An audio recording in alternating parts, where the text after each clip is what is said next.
All right, this week we're going to be making positive message street art using Google Drawing. So you're going to see here is a Google drawing called Be Kind. I have a couple of ideas that I was working with in design. So here's how you do that.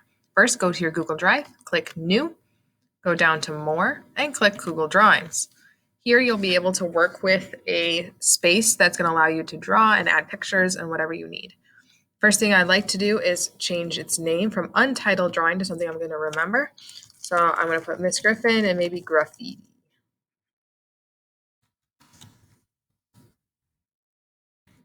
Perfect. Now we can get started because we have a name for our drawing. We're going to be able to find it easily later if we need to. First thing I'm going to do is think about my message. I'm going to drag and drop a text box to the center. I'm going to put my message, be kind, and I'm going to notice that it's very small and not very inspiring. So the first thing I want to do is change probably its color to something really, really vibrant. I'm going to change it to light blue. I can make it bold if I want to. I can change its size by either clicking a plus or clicking the number and going to its largest size. I also might want to center it. Right now it's pushed all the way to the left side like we read. Up here on the menu, you can choose center and even center it inside the box if you want to. So I can adjust the box edges until I'm happy with it. So we have Be Kind. So I'm going to throw that off to the side until I need it. The next thing I want to do is maybe make a copy of it or change its font or text. Maybe I'll change it to Luckiest Guy. Perfect. That looks really good. I also might want to make a copy to use for later. I might want more than one layer to this. So I am going to add maybe a purple layer. So I'm going to have a blue layer and a purple layer. Now I need to think about some shapes that go with Be Kind. So the first thing I want to do is talk about is the scribble. The scribble is really fun because in graffiti, a lot of this mimics the spray paint cans when you can get those big looping shapes.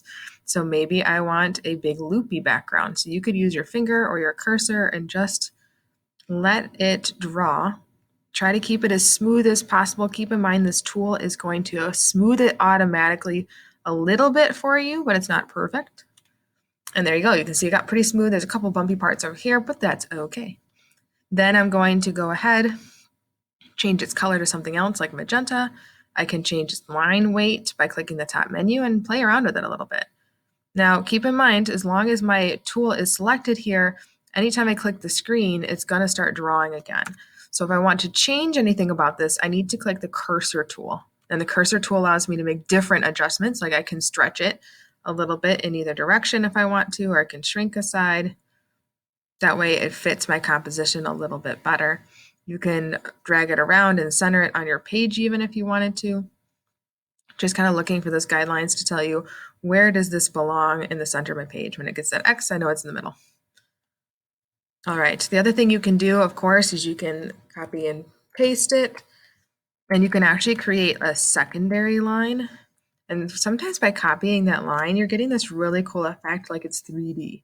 So don't be afraid to do stuff like that. Another tool you can use that's really helpful for graffiti art is the Polyline Tool. The Polyline Tool is something we can use to create some really just interesting jagged shapes for things to rest on.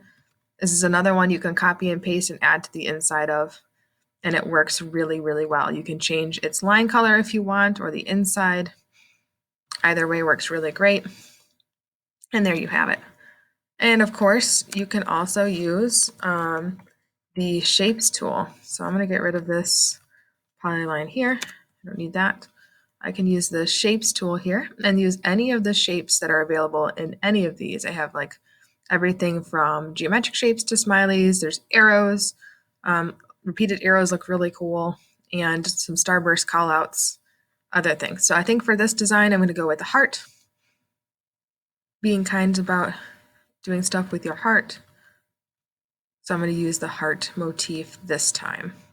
I'm going to make it pink like my background stripe, just to keep repeating some of the same colors from the color scheme, rotating it a little bit and moving it. I think my design's almost complete, so now I'm going to start adding my letters. So the first thing I want to do is grab my top layer of letters. I'm actually going to line it up here with my letters here. And you can see when I line them up, once again, I can move them around until I'm happy with the way they look. Select them both by dragging and dropping. And I might have to right click and bring them to the front. Because at this point we built a lot of things, right? Whatever the last thing you built is going to be on top. So we want these letters to end up on top, which is why I put them over here.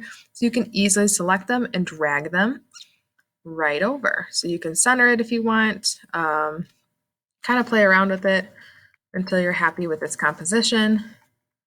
There you have it. Now we could play with this a little more. I probably need a couple more layers to get my details, but we want to finish this up for tutorial purposes. So the last step is you're going to want to insert an image. So go to the top, search the web, and we want a wall. Specifically, I'm going to use a brick wall. So I'm going to Google brick wall, hit enter, and you're going to see there are so many wall options. There's really bright walls, there's some really dark walls. You're going to want to make sure whatever wall image you pick, the scale makes sense. Like this one may not make sense because it's super big. Some of these are a little too small, but there's so many textures. I'm going to try this one this time. Click it, click insert, and it should insert it over here. So let's see if we can get this to cover our whole piece by dragging the corner. It's okay if it goes past a little bit. And finally, we need to put this in the right order. So right click, order, send to back. And there you have it. Now we need to save. So you're going to click File, Download the JPEG image, and it should pop up in the bottom in a little dialog box. You can copy to clipboard or grab it from your drive. And that's it. Happy creating and enjoy making your positive messages.